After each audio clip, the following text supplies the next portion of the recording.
नमस्कार दोस्तों, आप सबका स्वागत है हमारे इस नए वीडियो में। आज हम डिस्कस करेंगे सीआरसी आईजी सॉल्यूशन 2023 का चैप्टर 7 जो कि शेड्यूलिंग एंड डिस्पैच वर्क के ऊपर।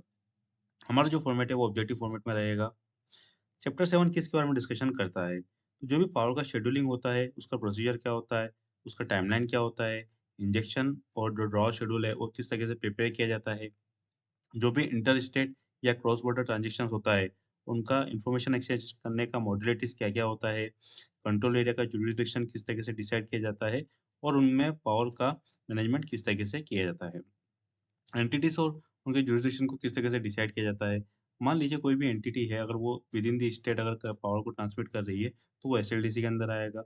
सिमिलरली अगर वो कोई एंटिटी है, अगर वो इंटर स्टेट ट्रांसमिशन कर रही है, तो वो आरएलडीसी के अंदर आएगा। अब ऐसी कोई एंटिटी है जो दोनों काम कर रही है, मतलब विद इन द स्टेट भी वो पावर ट्रांसमिशन सिस्टम से कनेक्टेड है और पावर ट्रांसमिट कर रही है एंड वो रीजनल लेवल पे इंटर स्टेट भी कर रही है। तो ऐसे केस में उसका टोटल क्वांटम देखा जाएगा। अगर वो 50% से ज़्यादा इंटर स्टेट कर रही है तो वह आरएलडीसी के अंदर आएगा और अगर 50% से ज़्यादा अगर वह इंट्रा स्टेट कर रही है तो वह एसएलडीसी के जुरिसडिक्शन में आएगा। नेक्स्ट हमारा कि जो भी लोड डिस्पैच सेंटर्स हैं इनका रिस्पॉन्सिबिलिटीज़ क्या-क्या है? तो यहाँ पे जो हमारे 2 लोड डिस्पैच सेंटर है, जो कि रीजनल और अ, जो स्टेट लोड डिस्पैच सेंटर है, इनका रिस्पॉन्सिबिलिटी सिमिलर रहेगा ऑलमोस्ट। जैसे कि जो डिमांड है उसको फोरकास्ट करना और जो रिस्पेक्टिव एरिया है उसके अंदर रिन्यूएबल एनर्जी जनरेशन का एस्टिमेशन करना, इंजेक्शन और ड्रॉ शेड्यूल रीजनल एंटिटी और क्रॉस बॉर्डर एंटिटीज़ के लिए, जो भी डिमांड एंड सप्लाई है उसको बैलेंस करना और साथ ही साथ ग्रिड का सिक्योर ऑपरेशन करना, जो भी ट्रांसमिशन सिस्टम अपने जुरिसडिक्शन में आते हैं, उनका एटीसी और टीटीसी असेसमेंट करना। एटीसी मतलब अवेलेबल ट्रांसमिशन कैपेबिलिटीज़ और टोटल ट्रांसमिशन कैपेबिलिटीज़। जो भी हमारे जनरेटिंग स्टेशंस हैं, उनके लिए सिक्योरिटी कंस्ट्रेंट यूनिट कमिटमेंट की जो प्रोसेस है, उसको रन करना रीजनल एंटिटीज़ के लिए। तो ये सब रिस्पॉन्सिबिलिटी आरएलडीसी का होता है। एसएलडीसी भी सिमिलरली रोल परफॉर्म करता है in respective to their control area. जैसे कि डिमांड की फोरकास्ट करना, रिन्यूएबल जनरेशन की फोरकास्ट करना, शेड्यूलिंग एंड डिस्पैच करना, जो जो भी रिस्पेक्टिव एंटिटीज़ हैं उनके लिए। जो भी डिमांड्स और जो सप्लाई है उसको बैलेंस करना और रिसोर्स को एन्श्योर करना। जो भी ट्रांसमिशन लाइन्स है उनका टीटीसी और एटीसी असेसमेंट करना। साथ ही साथ ग्रिड के स्टेबल ऑपरेशन के लिए नेसेसरी एक्शंस लेना। अब यहाँ पे जो एनएलडीसी है, उसका रिस्पॉन्सिबिलिटीज़ थोड़ा-सा डिफरेंट और यूनिक रहेगा। जैसे कि जो की रिस्पॉन्सिबिलिटी एनएलडीसी का है, वो है शेड्यूलिंग को ऑप्टिमाइज़ करना और इलेक्ट्रिसिटी को डिस्पैच करना इंटर रीजनल लिंक्स के ऊपर। इसके अलावा जो एनएलडीसी है वो जो 5 आरएलडीसी है उनसे उनके साथ कोऑर्डिनेशन करके ग्रिड की सिक्योरिटी के लिए जो भी नेसेसरी एक्शंस लेना है, वो लेता है। साथ ही साथ जो ट्रांसनेशनल पावर का एक्सचेंज होता है उसके लिए उसको कोऑर्डिनेट करना और शेड्यूलिंग करने का काम एनएलडीसी करता है। जो भी एचवीडीसी लाइन्स रहेगा उनका जो विद इन दी कंट्री और जो क्रॉस बॉर्डर्स भी रहेगा उनका सेट पॉइंट के लिए कोऑर्डिनेट करना। साथ ही साथ जो भी हमारा ट्रांसमिशन कैपेसिटी और जो शेड्यूलिंग है, उसको फाइनलाइज़ करना और जो स्कैड और एससीयूसी है, इसके शेड्यूल को पब्लिश करना। जो भी ट्रांसमिशन कॉरिडोर अवेलेबिलिटी है, उसको पावर एक्सचेंजर्स तक उनको इन्फॉर्मेशन को देना जिससे कि और जो ट्रेडिंग पावर एक्सचेंज है, जो पावर का ट्रेड होना है, उसको वहाँ पे सप्लाई किया जा सके उन कॉरिडोर्स के ऊपर। नेक्स्ट है हमारा सिक्योरिटी कंस्ट्रेंट यूनिट कमिटमेंट। तो इसको समझने के पहले हमको कुछ कॉन्सेप्ट को समझना पड़ेगा। तो यह 2 जो इम्पोर्टेंट कॉन्सेप्ट है यूनिट कमिटमेंट और यूनिट डीकमिटमेंट। तो इसको समझते हैं तो उसके बाद हमको एससीयूसी सिक्योरिटी कंस्ट्रेंट यूनिट कमिटमेंट को समझने में थोड़ी ईज़ी रहेगी।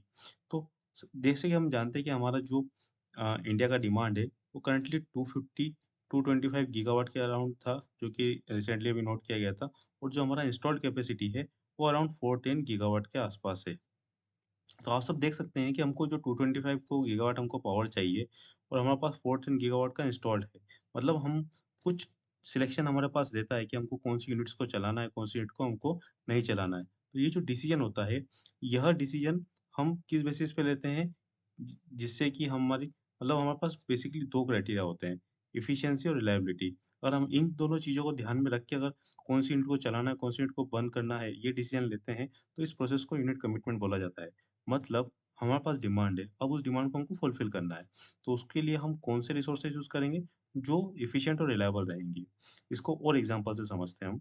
मान लीजिए हमको एक डिलीवरी हमको एक पार्सल को डिलीवर करना है। हमारे पास 5 गाड़ी अवेलेबल है, तो हम उनमें से किसको लेंगे? जिसकी फ्यूल एफिशिएंसी सबसे ज़्यादा रहेगी और साथ ही साथ जो उस डिलीवरी के टाइम पीरियड में सबसे ज़्यादा रिलायबल रहेगी, मतलब रिलायबल रह सकती है। जैसे कि उसकी उसके अंदर कोई भी मतलब कोई मैकेनिकल इश्यू ना हो या फिर उसके अंदर फ्यूल इश्यू ना हो या फिर कोई भी उसके अंदर और कोई फर्दर कोई इश्यू ना आए। तो इस तरीके से उसकी रिलायबिलिटी जो को एंश्योर किया जाएगा, साथ ही साथ जो चीपेस्ट रहेगी। सिमिलरली हम उसी यूनिट को हम स्टार्ट करते हैं जो कि एफिशिएंट रहती है और जो रिलायबल होती है। तो इस प्रोसेस को यूनिट कमिटमेंट बोला जाता है। यूनिट डीकमिटमेंट क्या बोला जाता है? किसको बोला जाता है? मान लीजिए कोई यूनिट अभी चल रही थी, बट अभी डायनामिक्स चेंज होते हैं, करंट सिचुएशन चेंज होती है, तो उसको हटा दिया जाता है कि अब आपको बंद होना पड़ेगा। तो उस प्रोसेस को यूनिट डीकमिटमेंट बोला जाता है। अगर ये दोनों कॉन्सेप्ट क्लियर है, तो नेक्स्ट जो हमारा एससीयूसी है, उसके अंदर 3 कंपोनेंट आते हैं। तो बेसिकली एससीयूसी 3 कंपोनेंट से मिलके बना होता है। तो फर्स्ट है यूनिट कमिटमेंट, सेकंड है इकोनॉमिक डिस्पैच, तीसरा है सिक्योरिटी कंस्ट्रेंट ऑप्टिमाइजेशन। तो अब जैसे हम देखते हैं कि यूनिट कमिटमेंट जो थी, इसमें हम सिर्फ एफिशिएंसी और रिलायबिलिटी की बात कर रहे हैं। बट यहाँ पे हम इस चीज़ के बारे में बात नहीं कर रहे हैं कि रिज़र्व की बात नहीं कर रहे हैं कि ग्रिड में कितना रिज़र्व है या सफिशिएंट रिज़र्व अवेलेबल है या नहीं, या फिर जो ग्रिड के दूसरे पैरामीटर्स हैं, जैसे कि ट्रांजिशन जो भी मतलब ट्रांसमिशन लाइन्स का कंस्ट्रेंट है, उसको हम ध्यान नहीं रख रहे हैं, वोल्टेज की स्टेबिलिटी को हम ध्यान नहीं रख रहे हैं। तो एससीयूसी में बस इसी चीज़ों को ध्यान में रखा गया है।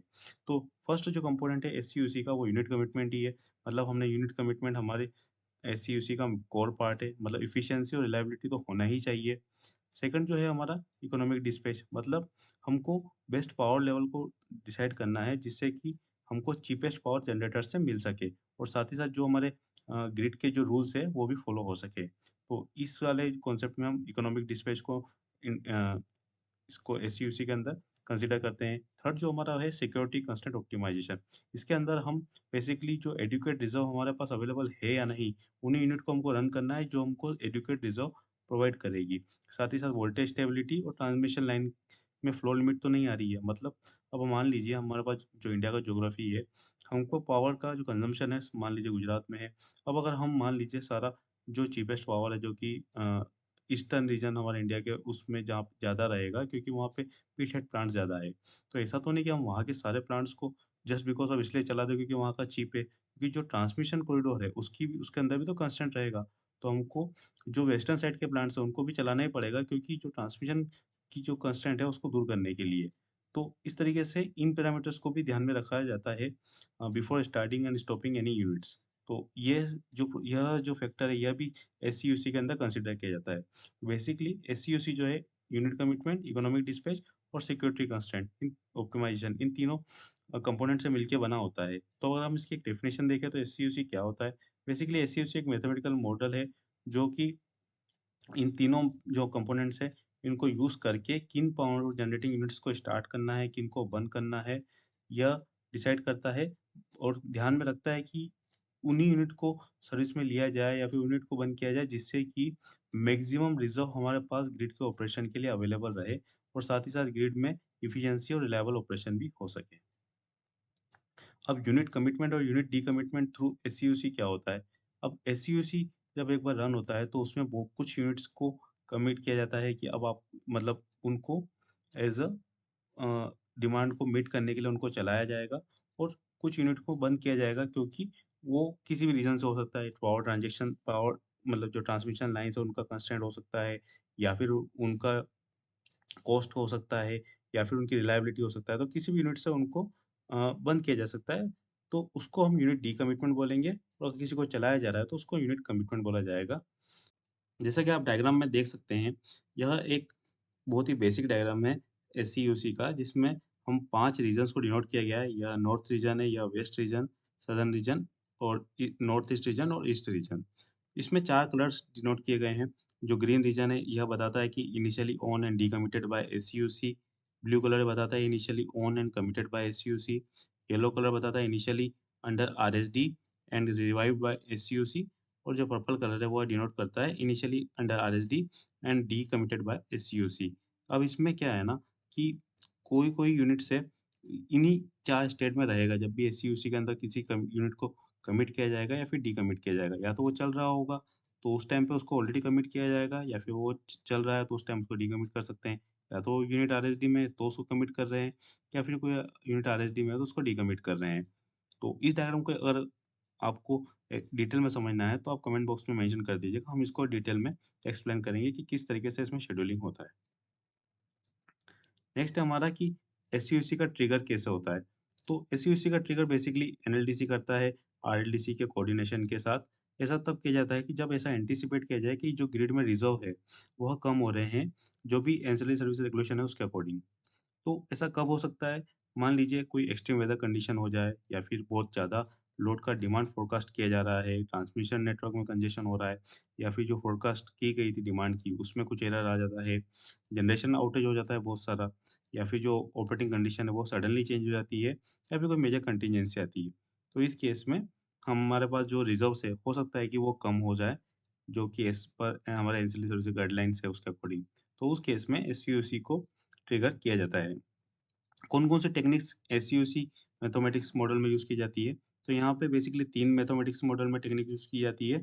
फर्स्ट है mix integer linear programming, second है लैग्रांज रिलैक्सेशन और तीसरा है ह्यूरिस्टिक मेथड। यहाँ पे हमने जस्ट इनका नेम यूज़ किया है क्योंकि इनको यहाँ पे डिटेल में करने का ऐसा कोई लॉजिक बनता नहीं है। यूआरएस पावर क्या होता है? अब मान लीजिए एससीओसी किसी भी जेनेटिक स्टेशन को आरएसडी में से रिवाइव कर रहा है, तो उस केस में जो भी उसका टेक्निकल मिनिमम से लेके जो उसका फुल कैपेसिटी है, उस तक का जो उसका पावर रेंज रहेगा, उसको वह एज़ अ एंसिलरी सर्विसेज़ या फिर टर्शरी एंसिलरी सर्विसेज़ की तरह यूज़ कर सकता है। तो वो जो पावर है उसको अनरिक्विजिशंट पावर बोला जा सकता है। क्योंकि वो एनीवे वह यू स्टेशन तो आरएसडी में था, मतलब उसके बेनिफिशियरी तो उससे पावर ले नहीं रहे थे। अब उसको जो टेक्निकल मिनिमम में जो चलाना है, वो उसको एंसिलरी सर्विसेज़ नहीं बोला जाएगा क्योंकि वो तो उसका कंपल्शन है, चलाना ही है क्योंकि वो यूनिट तभी सस्टेन कर पाएगा जब वो मिनिमम उसके टेक्निकल लोड पे रहेगा। तो अब जब मान लीजिए एससीओसी के अंदर किसी यूनिट को टेक्निकल मिनिमम इंश्योर चलाया जा रहा है, तो उसको बैलेंस करने के लिए कहीं और तो लोड कम करना पड़ेगा। जी हाँ, तो उसी को हम लोड जनरेशन बैलेंस बोलते हैं। अगर हम किसी यूनिट को रिवाइव करने के लिए हम अगर शेड्यूल दे रहे उसको चला रहे हैं, तो कहीं पे उसको बैलेंस करना पड़ेगा। तो बस उसी चीज़ को हम किसी और जेनेटिक स्टेशंस में से कम करेंगे। अब इसको जो टेक्निकल मिनिमम के लिए हम चला रहे हैं, जो इंक्रीमेंटल एक तरीके से हम उसमें शेड्यूलिंग दे रहे हैं, तो इसका पैसा कहाँ से आता है? तो इसका पैसा आता है जहाँ पे हमने शेड्यूल कम किया है। क्योंकि इसको बैलेंस करने के लिए हमने किसी दूसरे जेनेटिक स्टेशन में कम किया है, तो वहाँ का जो कॉमन पूल अकाउंट है, वहाँ से हम इसको पेमेंट करते हैं। अब मान लीजिए हम इस टेक्निकल मिनिमम से इसको फुल लोड की तरफ ले जा रहे हैं क्योंकि एज़ पर रिज़र्व अगर हमको रिक्वायरमेंट है तो। तो उस केस में जो भी एनर्जी का पैसा रहेगा, मतलब इसको पेमेंट कहाँ से होगा? तो अगेन जो को कॉमन पूल अकाउंट है, वहाँ से ही इसको पेमेंट किया जाएगा। तो यह बात वही है एनर्जी चार्जेस उसमें कहाँ से दिया जाएगा, तो जो भी एंसिलरी सर्विसेज़ का हमारा कॉमन पूल अकाउंट रहेगा, वहाँ से ही इसको पेमेंट दिया जाएगा।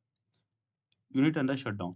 अब यूनिट अंडर शटडाउन में क्या होता है कि मान लीजिए अगर कोई एससीओसी रन होता है, उस टाइम पे ऐसा डिसाइड होता है कि इस यूनिट को ऐसा आइडेंटिफ़ाई किया जाता है एससीओसी में एज़ अ रिज़र्व, बट उसका शेड्यूल नहीं दिया जाता है, उसको रिवाइव नहीं किया जाता है।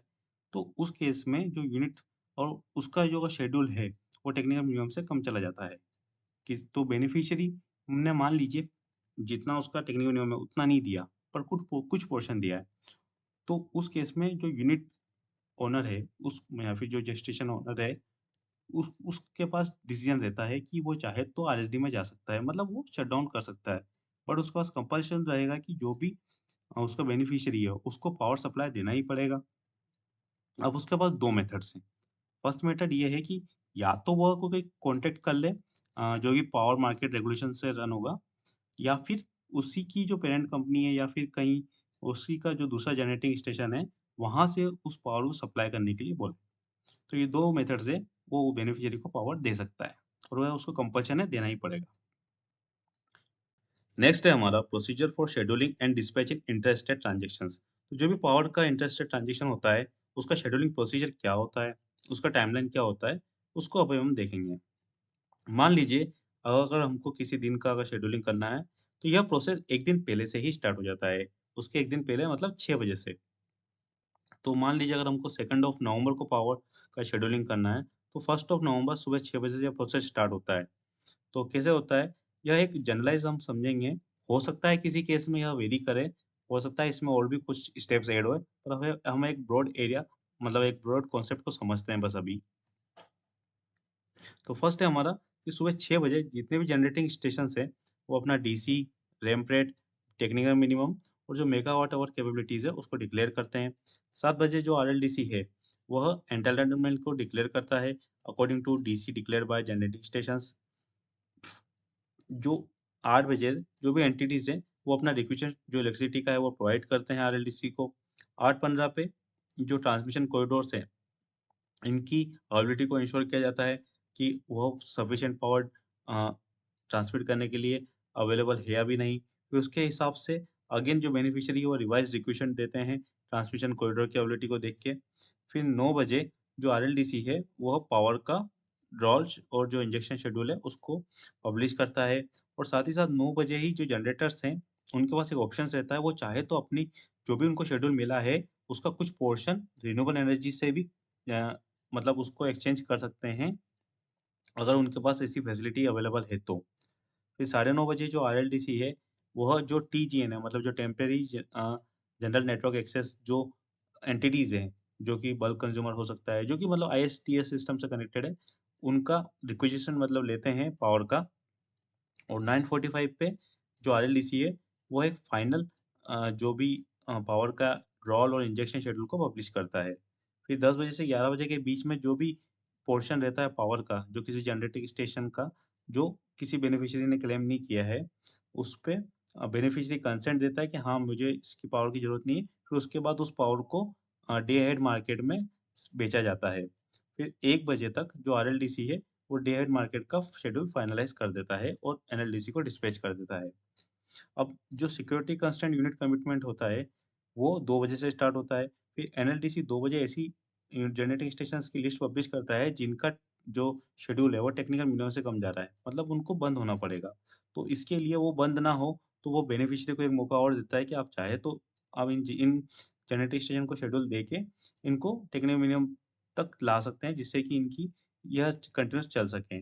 तो 2:30 तक बेनिफिशियरी के पास यह ऑप्शंस रहता है। फिर उसके बाद 3 बजे एनएलडीसी अगेन मेरिट के बेसिस पे अ, उन जनरेटिंग स्टेशंस को टेक्निकल मिनिमम शेड्यूल एंश्योर करता है, जिनका जो रेट है वो कम होता है। मतलब जितना रिज़र्व उसको चाहिए उसके अकॉर्डिंग उतने जनरेटिंग स्टेशन को वह चलाता है, बट उसका जो सिलेक्शन क्राइटेरिया रहता है वो मेरिट ऑर्डर रहता है। तो ये एक जनरल प्रोसीजर को यूज़ किया जाता है। तो ये था मेरा वीडियो चैप्टर 7 के ऊपर। आज के लिए इतना ही। Thank you.